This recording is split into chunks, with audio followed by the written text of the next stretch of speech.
our faith completely transformed into trust, often in spite of what I feel.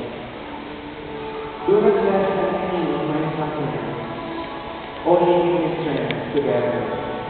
Do with me action peace, Lord. Only give me the grace to be able to love you in every event and circumstance.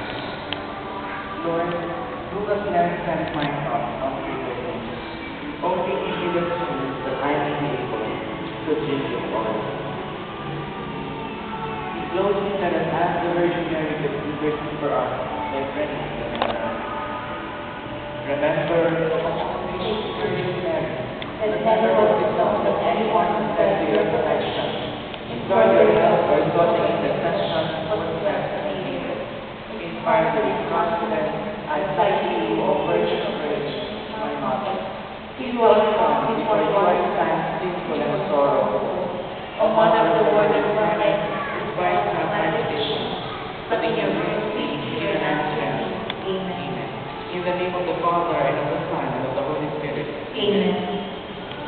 Muli po magandang hapon po sa kanilang lahat. Welcome po sa ating National Shrine of the Divine Mercy.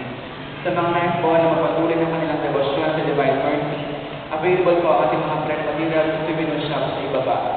Ganyan din po, sa mga nais po mag-ari ng bangisa, meron po tayong palistahan sa Virgin Library. At panguli po, paalala po sa lahat, ingatan po natin ang ating mga personal na gamit, kaya ng ating mga bag,